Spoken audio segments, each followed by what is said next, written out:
maintain a pastor and actually to keep him going in the work.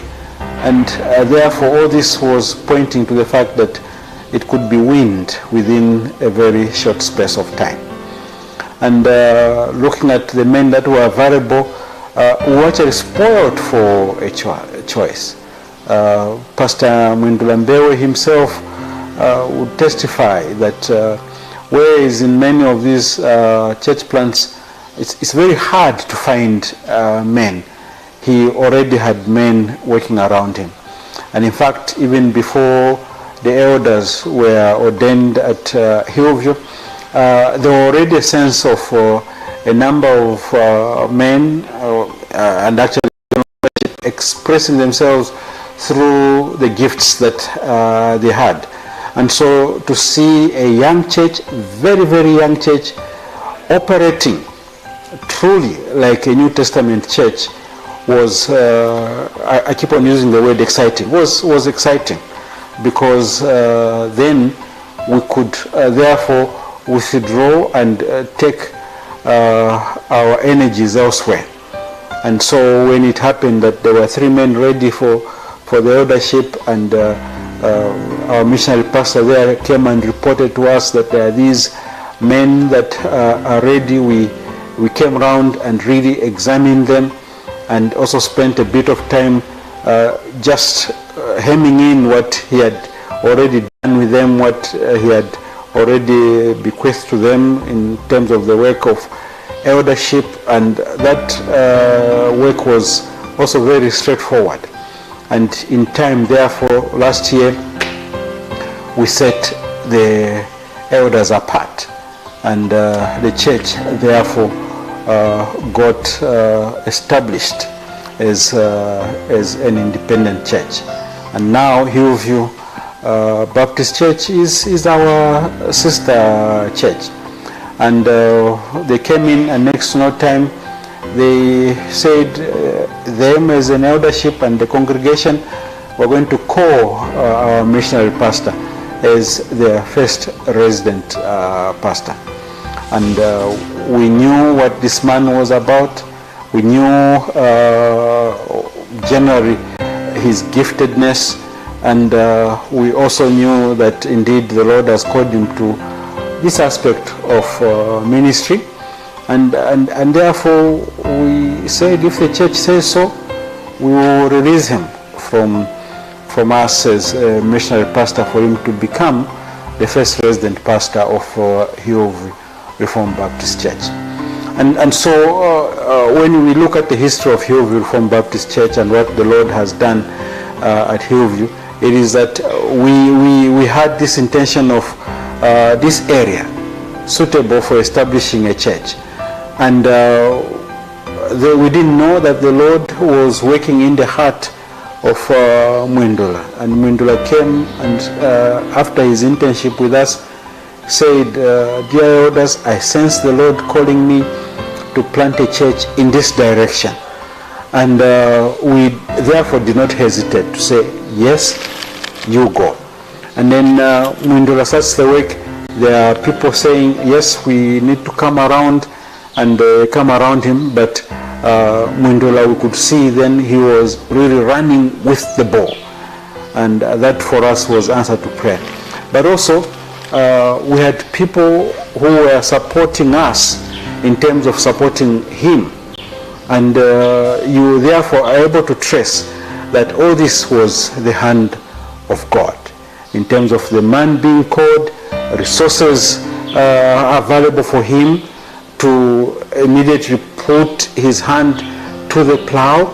And these resources also in terms of what he requires for daily living was available. But added to this, as we were getting to talk about him and so on, he has a wife who was also willing to work with him, but also saying, yes, my husband is called to this ministry. And she did not hesitate. So all that was answer to prayer. And then looking around the area, the Christians that were in that area, and and most of them vibrant young men and women, able to come around and say, we want to work in this area. But so we see the missionary pastor working, and he had a cadre of believers working alongside him. But more than that, his wife also suitable for him to do this work. So all the while it was exciting work. In 4 years the church became established, and that was much earlier than the threshold that we normally have. And then also during this church planting period, we still would keep contact with the man, trying to see what would require to help him. We noticed that indeed the Lord was with him. God was with this man, because in terms of directing him and getting his energies properly directed, it was very straightforward. The man was just going. And also in terms of the turbulences that a new church work experiences, we noticed that the church planting aspect was almost smooth. It continues us to be setting things that needed to be put in order, one after another. Every brick was being put in its place, mortar being applied appropriately, and therefore the church beginning to have a true life of what a true church is. And one of the things that is very clear to us, which we were now ticking and said, here is another tick, this church is moving in the right direction, was the aspect of the church having proper attention to what God has given to us as a commission to the church. And that was also going. And already we are hearing of work in John Howard. That was already being done. In terms of a church gathering together to really understand God's word, the church is giving themselves to that. In terms of true fellowship among believers, that was what we already seeing. In terms of the church seeking to pray together, that was already seen, was already being evidenced. In terms of the church going out, like I've said, that was happening. And so we are very excited together with Hillview Reformed Baptist Church that indeed these have been 5 meaningful years, and 5 years of true service to God, and 5 years that indeed bring honor and glory to His name. And therefore, congratulations Hillview, congratulations to Mwindula Mbewe, and now is to move forward. 5 years from now, we should have moved the church to even greater heights. 10 years from now, we need to be praising God. I don't know if some of us will still be there. 20 years, 30 years, Hillview must indeed truly be the praise of the earth if the Lord tarries. We thank the Lord and we praise the Lord for all these things that He has done at Hillview Baptist Church. Thank you. Well, my name is Mwindula Mbewe. I was saved and baptized and grew up at Kabwata Baptist Church, and my father was the pastor there. And initially my interest in ministry came out of admiration for him, seeing what he was doing, wanting to be like your dad, as it goes.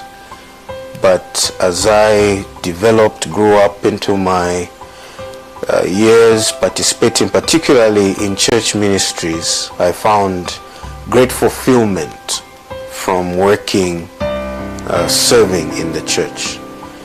That then developed into interest in preaching, opportunities to preach, and I began to feel that this was something I would really like to do. It was finally confirmed when I did my internship, because I studied software engineering. In my first year of study, I did an internship, an attachment, and got a feel of what working life was, what my career was like working in a IT department. I was studying software engineering, and that's when I knew for sure that while I enjoyed the work and could see myself very much having such a career, it certainly did not measure up to the fulfillment I had serving in the church and preaching. And that's when I knew for sure that I wanted to become a pastor.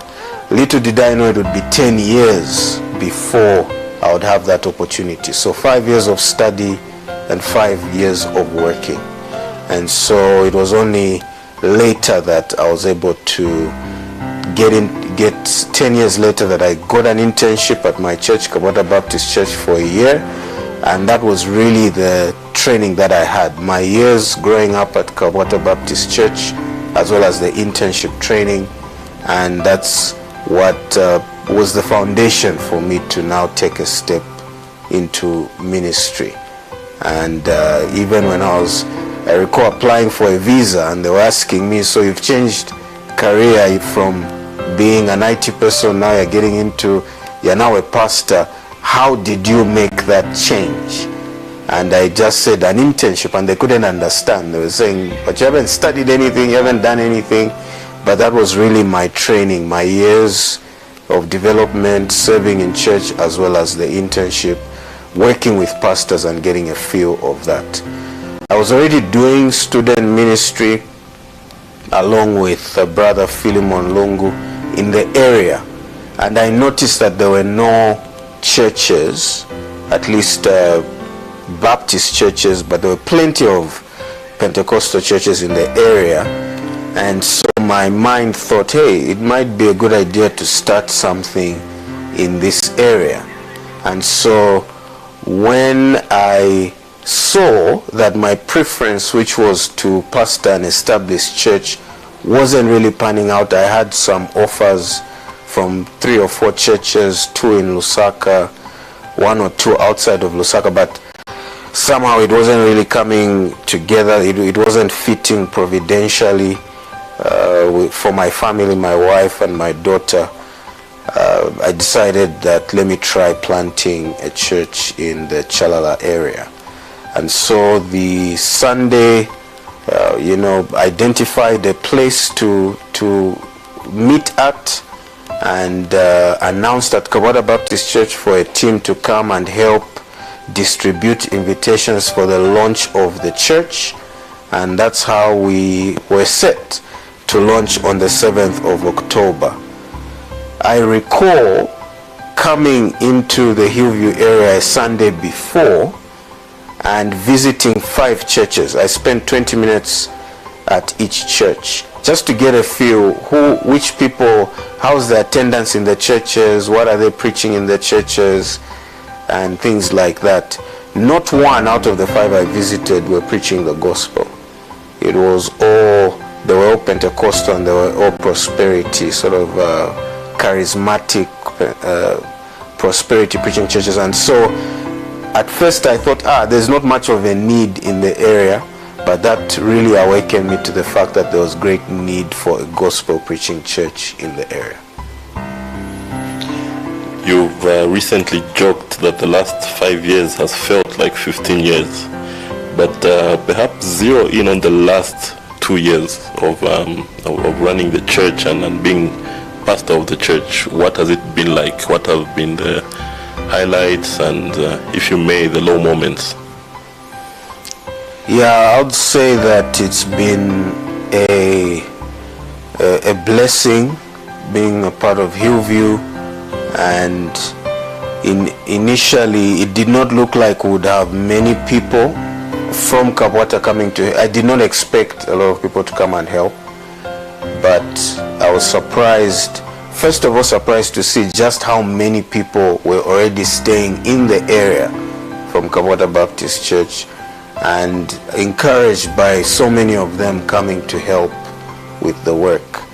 And that was really encouraging to have them. It really allowed us to hit the ground running, because any visitor would think, oh, this is a church, it's established, whereas most people have to start with a few people. We were able to start with about 20, 30 people, and so we hit the ground running. That was an encouragement. It was great to have hands with me to help. I recall, efforts to try and organize the group and get it running.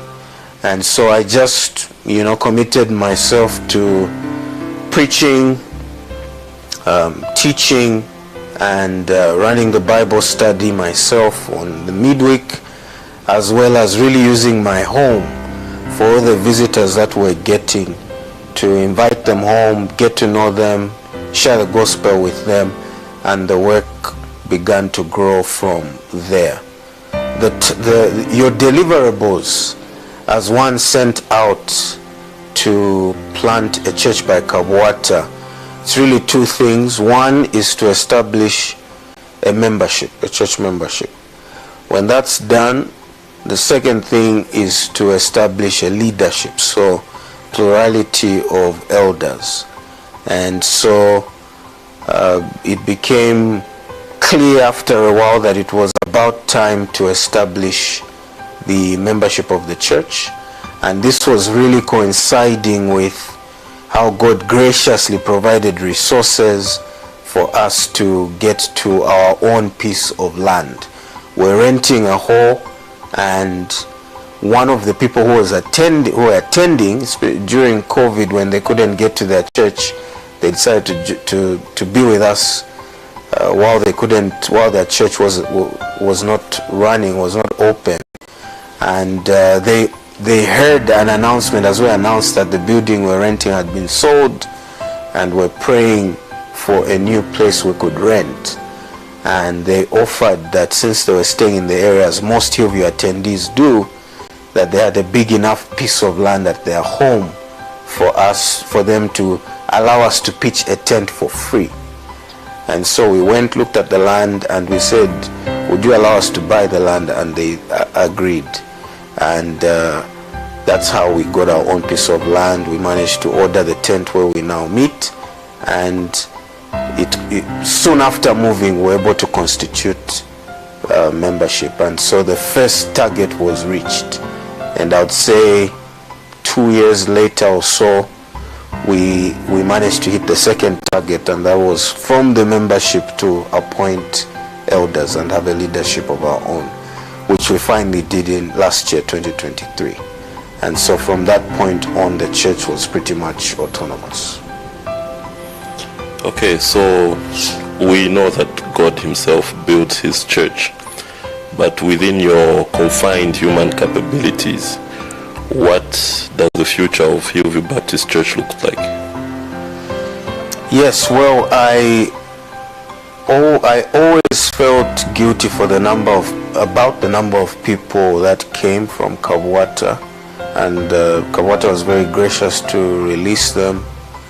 Most of them stayed when we constituted membership, and so I really wanted to reward their generosity in sacrificing those people by not just forming a holy club where we could enjoy ourselves and have a jolly good time of fellowship. I really wanted us to continue with that spirit of multiplying ourselves. And so my dream and ambition has been that Hillview would be self-governing, so its own leadership, self-financing, that we wouldn't have to depend and be a burden to Kabwata anymore in terms of taking care of us, and also self-propagating, that the passion of Kabwata Baptist Church is one would pick up, to not just be content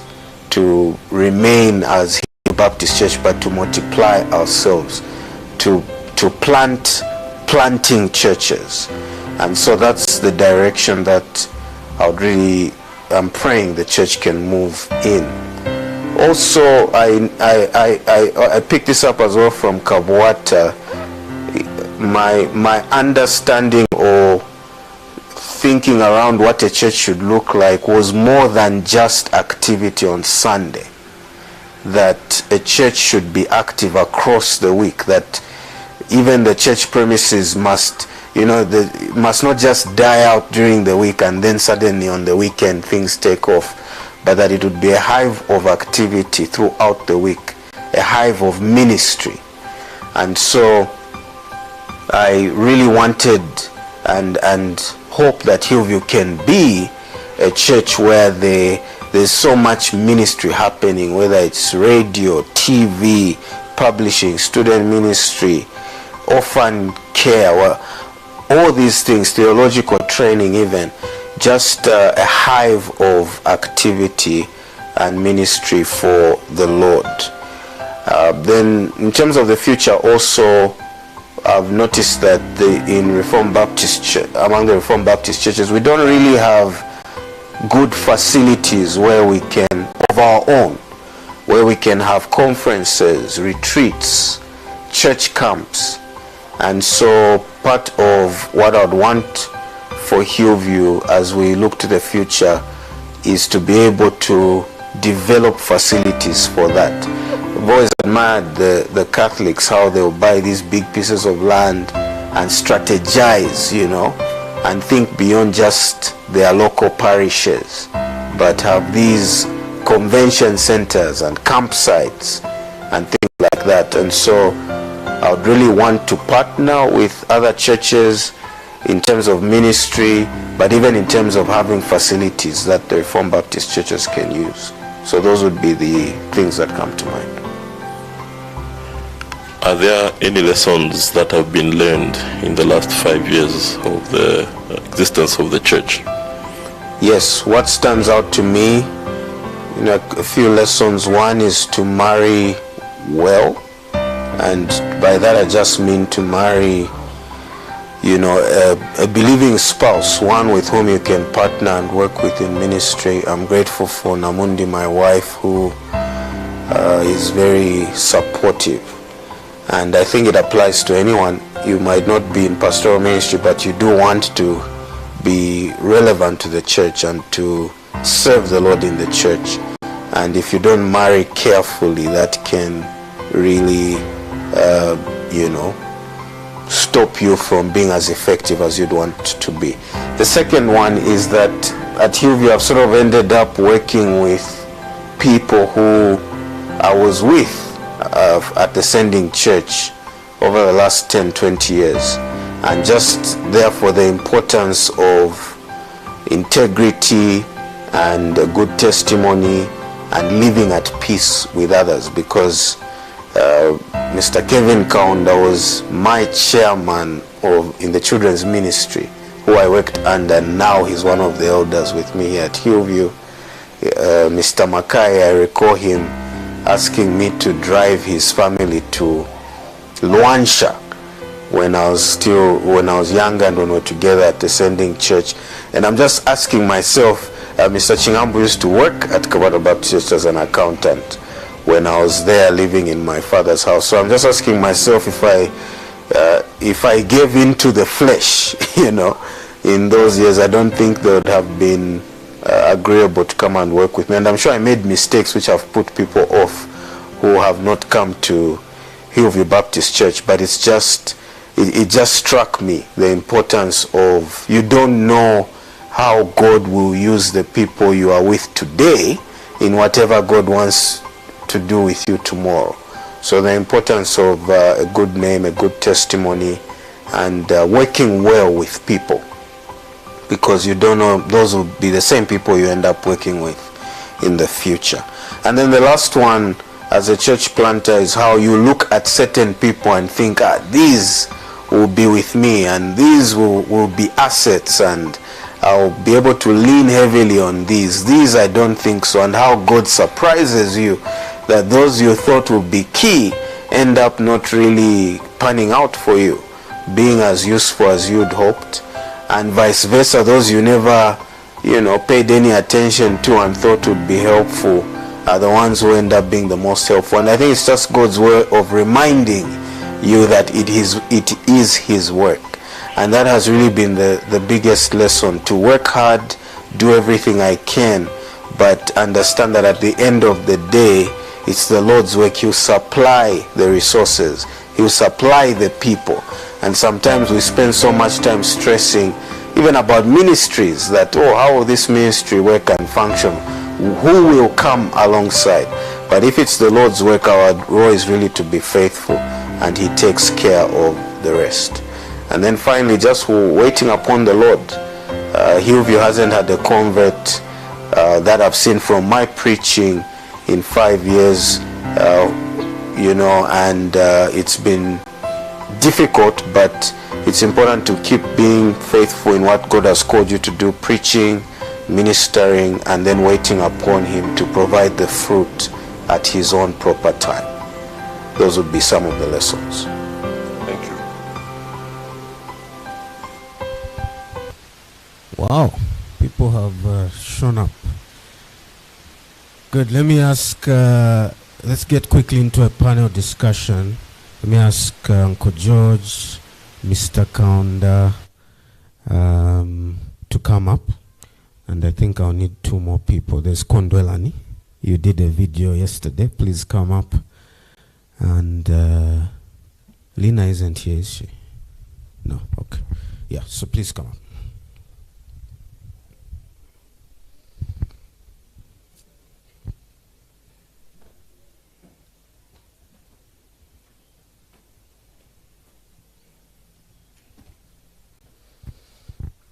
I think we have some mics here. Can use this. So I'm going to lead with just some brief comments from them, and then we can open it up if people have any questions or comments for myself or for any of them, or if they want to touch on whatever will be asked. But let me talk to Mr. Kaunda first, because we didn't get to see his video. We'll post it online on the social media pages hopefully soon. But you came in along the way, midway through, and you were not so sure that Hillview was the place for you. And today you're sitting here as an elder running the show. So any thoughts, any comments about that? Just briefly, the struggle of joining, some, for you and your family, what was going through your mind, what were the challenges, and how you arrived at it and just decided to throw in your weight to the point that people said that man needs to be our elder. Good morning, everyone. It's humbling to be here, to have to be part of this discussion. Apparently, to answer your question, when Hillview was set up, that was 7th of April 2019, we didn't visit Hillview that year, actually. I think we only began to visit Hillview in 2020. I think that was beginning of the year 2020, January. That's when we first visited at Kamsaki Hall. And we just came to say, well, we've not been to this work planted by our own brethren, our missionary pastor, and the team that initially came with him from Kabwata Baptist Church. And so we thought, then we're still in Kamwala South. We were not yet in Chalala area. So we just felt like, okay, let's just see what is happening. It's almost a year and we've never been. So we came to Kamsaki Hall. We enjoyed the service. We enjoyed the preaching. The singing was good. I remember what caught our attention. It's as in what we went back with in a worrying way, was the fact that we didn't find the brethren very warm. It was a bit cold.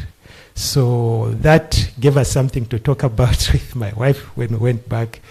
Then we're like, these are the same brethren who were meeting at Kabwata Baptist Church. What has changed at Hillview? They are not so warm and so on.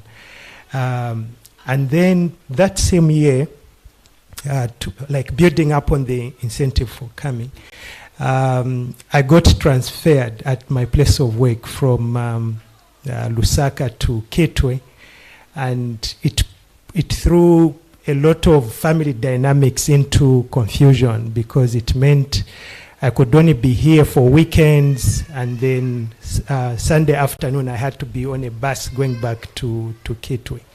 So now what tended to happen was that during that period felt visiting Hillview would be convenient, because the services were not long. I would just come from the service and hopefully just get to Intercity, jump on a bus and back to Kitwe. And that sort of continued for a while. But occasionally when I would be here longer, like in Lusaka longer, then get some days off, or rather get a few days of leave, then that would mean would spend the time at Kabwata. And then it became clear at some point that it was becoming costly for the family, for me to be in Kitwe, and also for the family to be living here in Lusaka. So what we decided to do was that either we got into our own house, or one of us, myself or my wife, needed to resign their job so that we could be in one place. So we gave ourselves time to pray about it, because it was a very stressful decision, because we felt we were struggling on 2 incomes, and now to plan to live on 1 income, it was going to be even worse. So we resolved that, okay, let's give ourselves 6 months, like between June and December. And then if the situation didn't change at my place of work, then one of us needed to resign, so that we could be together in one place, because we always had this long-held belief that we needed to be together. Work didn't need to be the one thing that put us apart. And so that year, providentially, we managed to get enough income, 2020, to buy ourselves a house. I'll not get into those details. I don't want to distract the discussion. And so we managed to buy a house in the vicinity of Hillview. And so when we moved to Hillview, when we moved to Chalala, moved from Kamala South to Chalala, we now began to have now a different sort of argument at home, a different sort of discussion. Now asking the question, saying that we are here in Chalala, and Hillview is just a 5 minutes walk. Like Kamsaki Hall is just a 5 minutes walk from home. Why should we continue going to Hillview? Then we look to KBC, sorry, why should we continue going to KBC? Because clearly there's more work to be done at Hillview. If you look at the ushering, it's the same people who usher every time we visit. If you look at visitor hospitality, it's almost the same families that are offering every Sunday, Sunday in, Sunday out.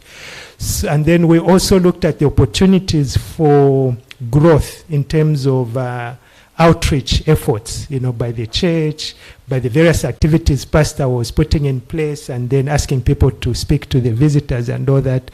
So we began to feel more and more towards the end of that year that perhaps the Lord needed us more at Hillview, if the Lord could need anything. Not that he needed us really, but we felt our time and our giftings would probably be more at Hillview than at Kabwata, because we again realized that we could be at Kabwata, but if we are not there, our places could easily be replaced, because there were enough numbers both in the children's ministry and other ministries where we were serving.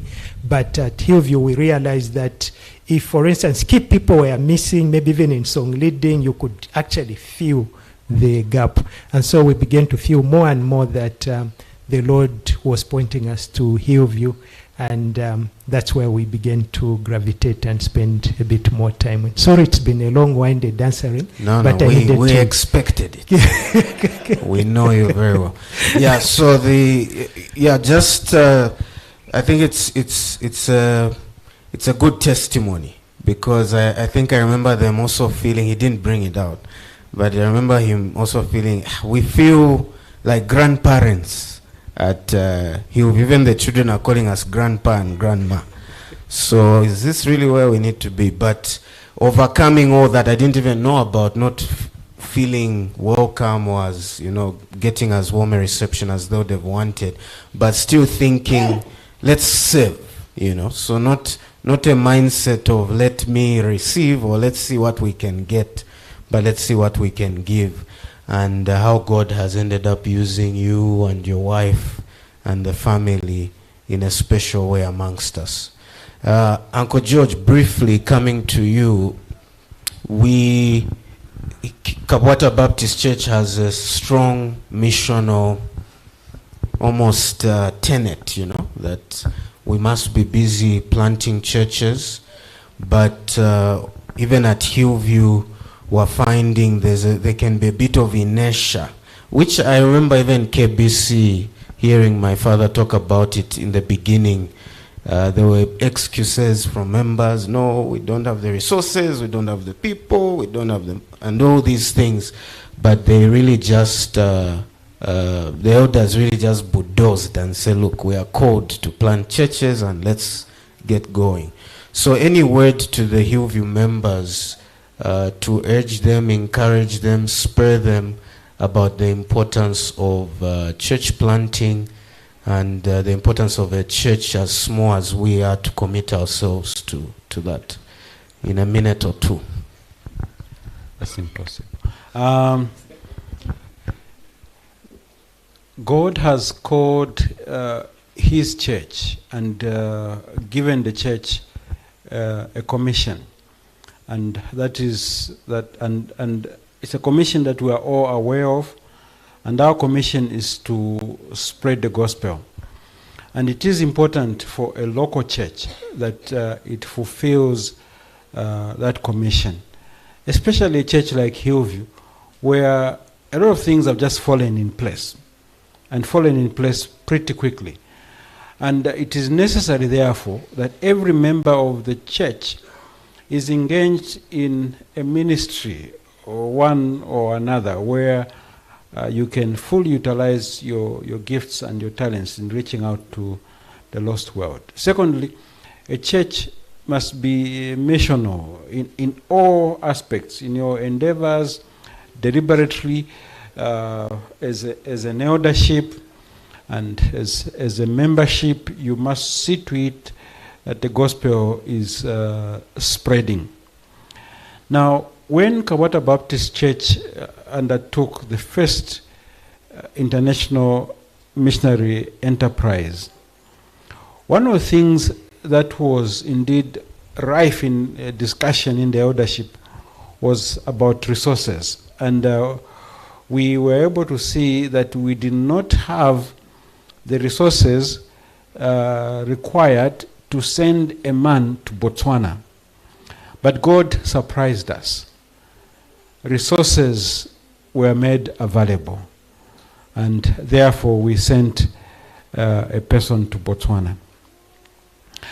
And God has taught us one great lesson in the work of missions at Kabwata, and it is that God always honors his work, and that God will always make the gospel known.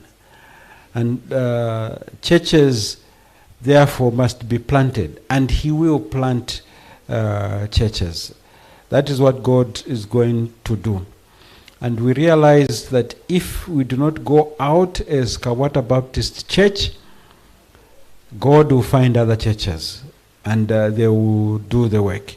And so if Hillview doesn't go out, God will find other churches to fulfill the mandate that God himself has given, that he will build his church and the gates of hell will not prevail against it. And the thing is this: it is not about what you have, it is about who God is and what he has. He is the God who owns a cattle on 1,000 hills, And when there is his purposes to be fulfilled, God will raise his men. God will raise resources because he has resources. So it's not about the size of the church, but it's about the fact that as a church, you are willing to fulfill God's purposes. Some time back at Kawada Baptist Church, we were surprised to find that there was a church in Germany which was supporting essentially our Sunday school. And we were amazed to find that most of that money was coming from the children in that church, who would go and collect empty drink cans around and sell them. And all that money they would send to KBC. And then we discovered that we, in terms of membership, we were 3 times or more than that church. And then we discovered that it was a pretty average church in terms of their setting as a nation. They were not rich, yes. They were not a wealthy church. It's you almost got the feeling that they were in the backward side of Germany, and there they were. Their interest was to get the gospel going, and if they had decided if it was difficult in Germany, it is easier in Africa, and if there's a church in Africa which could put resources to the right use, they would do so. Heartcry has spent a lot of their resources providing for the missionary pastors that we've been sending out in Zambia. Anchored in Truth has also come round, and they helped us with Pastor Mbewe here. And so, when you are in membership like this, believe you me, God is setting you up to be used for the fulfillment of his purposes. So this idea that you have right now of planting this church this side, go ahead, do everything possible and fulfill it. And you have the resources. You can do it. Yeah, thank you. Just adding on to that, I've also visited the church that has been supporting Hillview from 2019, and that observation is pretty much the same. Actually, I've visited the churches that put money together into this organization called Anchored in Truth to send money to support churches all over the world, including Hillview Baptist Church.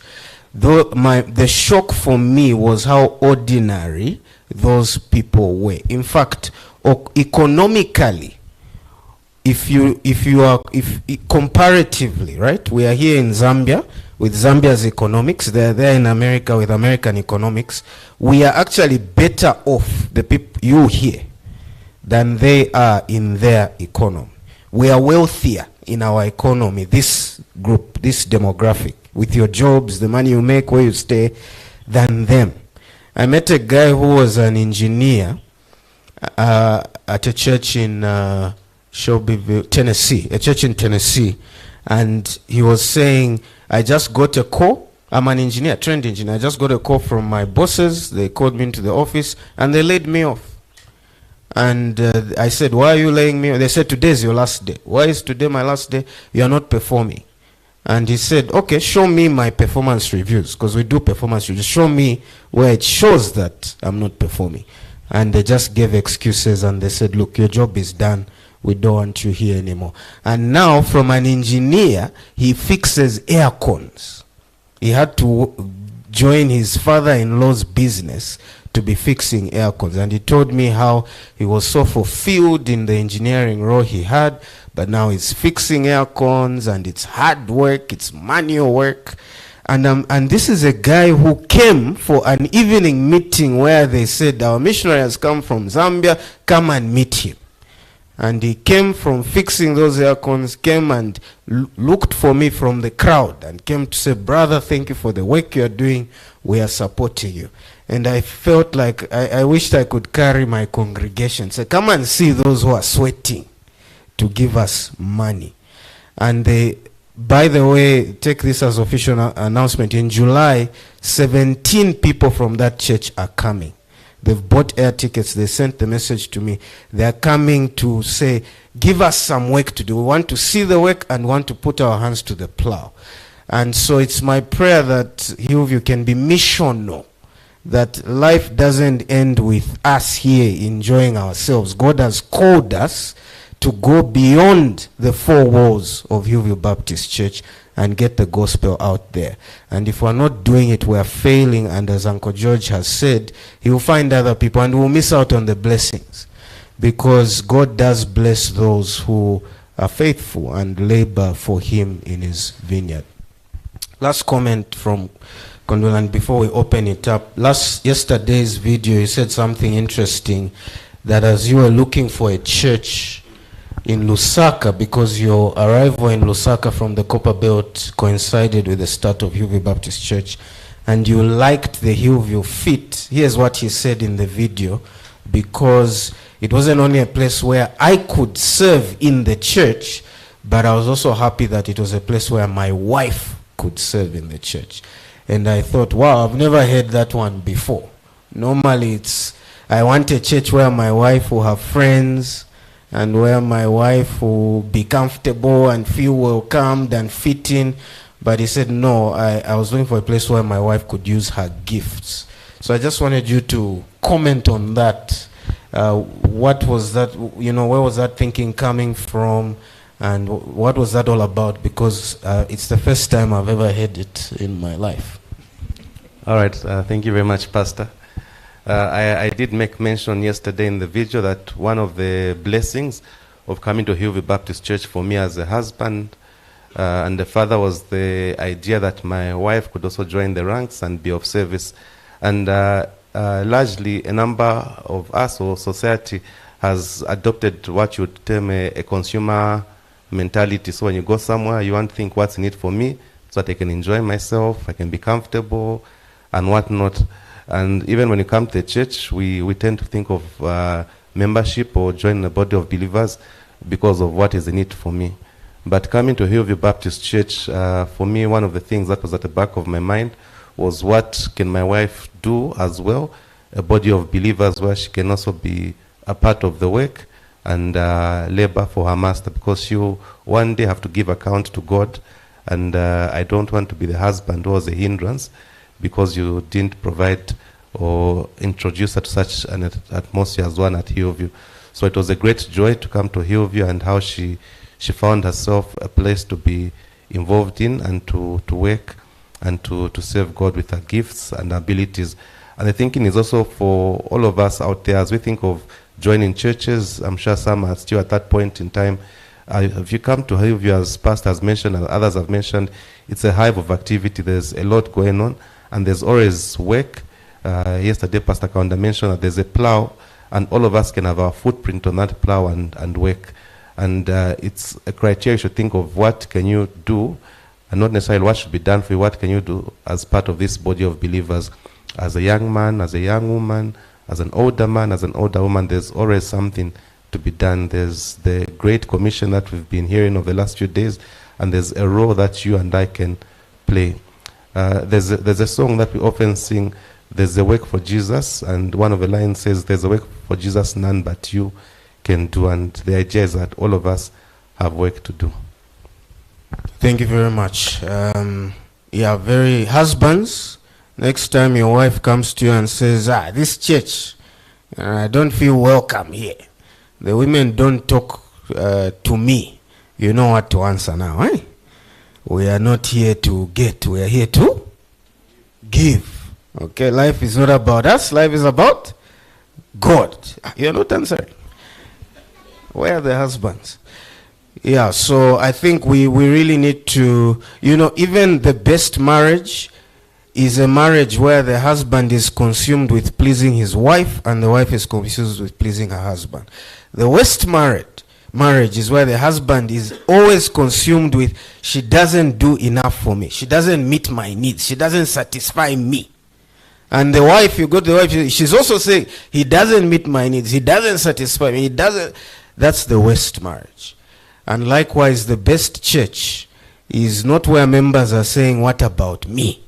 When will I get, when will I receive? But what can I give? That's what makes a church a beautiful place and gives it a beautiful atmosphere. All right, we're out of time. Can I take one or two quick questions about anything, videos, anything discussed?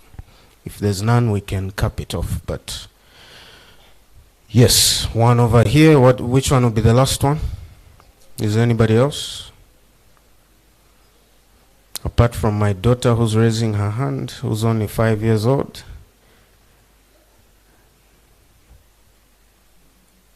No other question? Okay. So just take the one. Okay, thank you. My question is to Uncle George. He spoke about how that when Kawata was sort of entering the mission mindset, that the resources were not available, but the Lord still eventually provided for the resources that were needed to plant churches. Now, is there room to be prudent as a church in terms of planning for this mission work that you want to undertake, or it's merely an act of faith, for lack of a better term?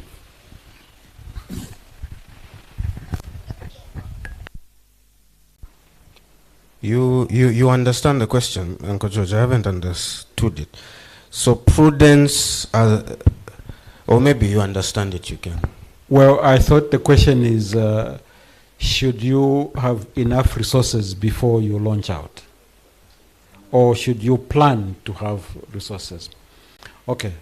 My comment was on when we started international missions.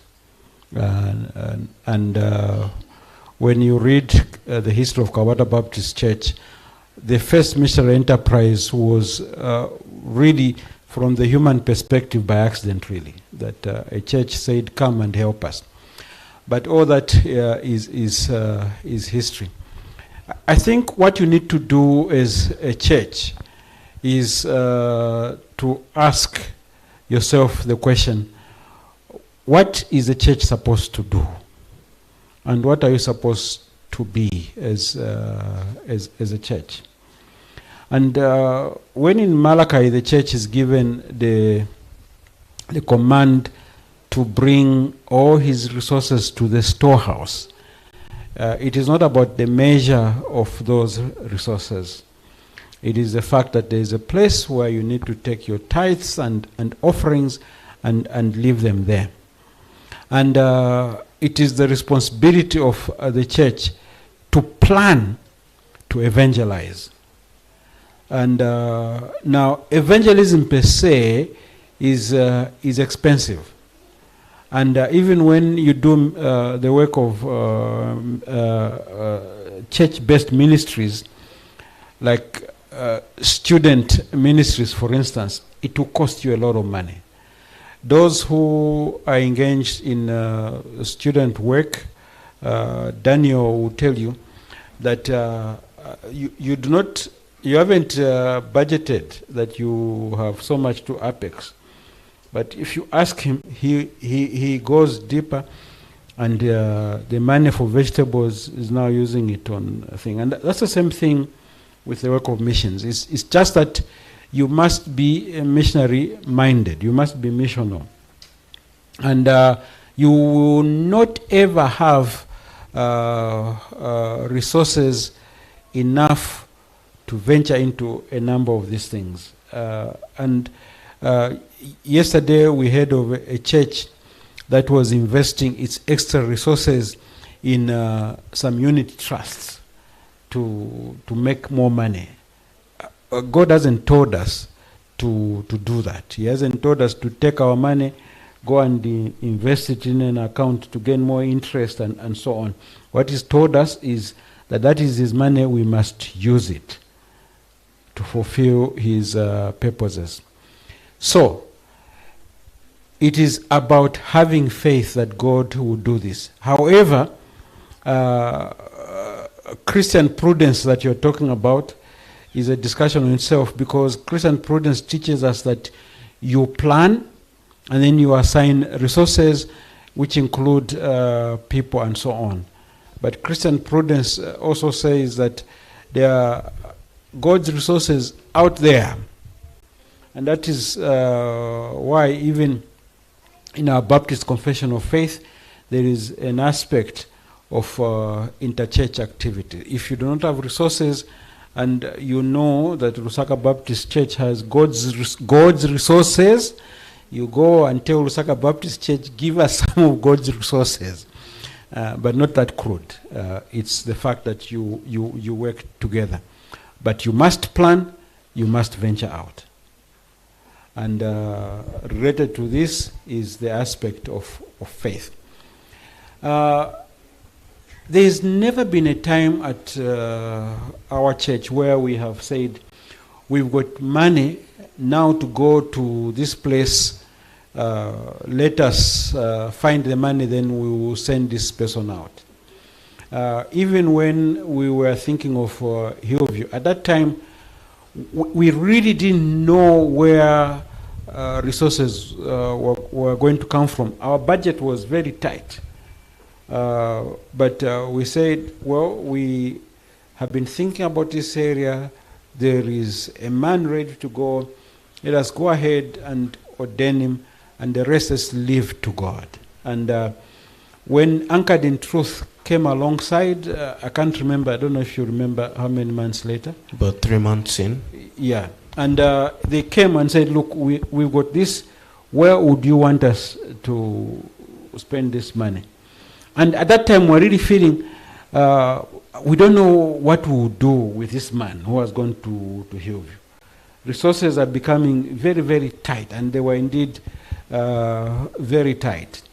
And most of the times at KBC, even last month, for instance, the money that we had was just equal to the last ngwe of the expenses on the budget.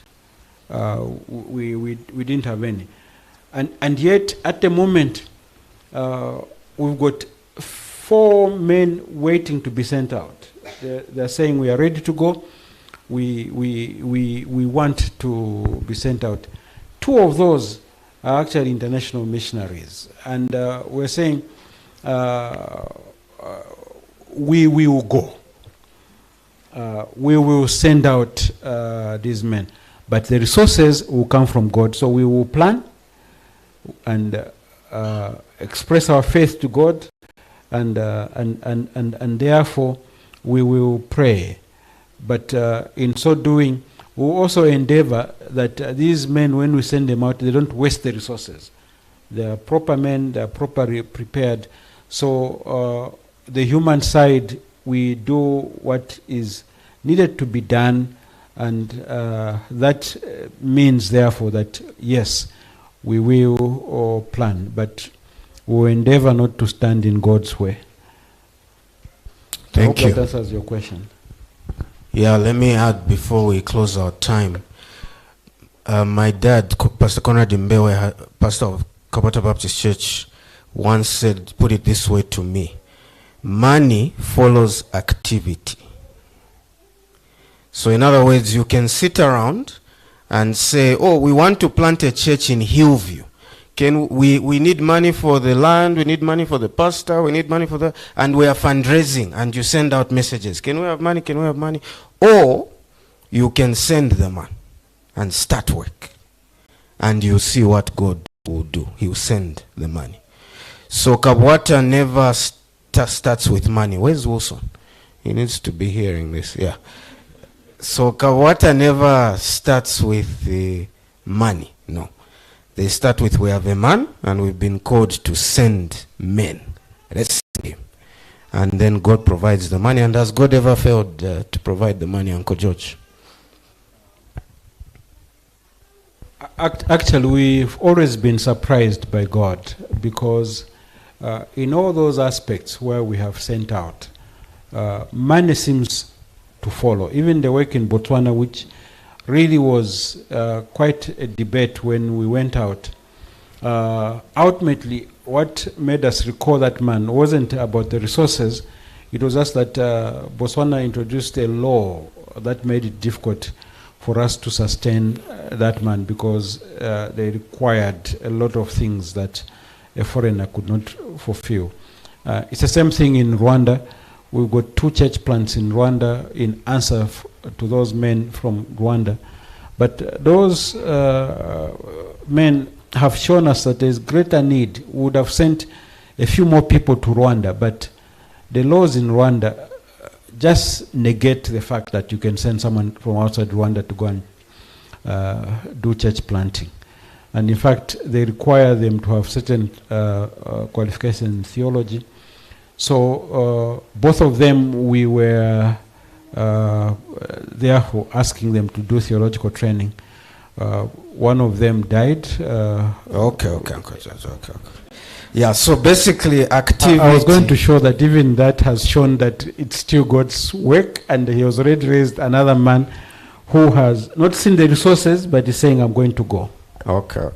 Yeah, so the principle is money follows activity. And by the way, this is a principle you can live by. If you want more money in your business, go and be busy for 1 month. Be busy. Stop sitting at the shop and waiting. Go and do something. Just be busy. Make sure for 30 days you go home and you are exhausted. Come and tell me at the month end, money will come. Same with what's the other one? Your job. That you are frustrated that you're not getting enough money. Commit yourself for 1 year to work harder than anybody else at your office. Come and tell me in 1 year, money will follow. So that's just a principle for life.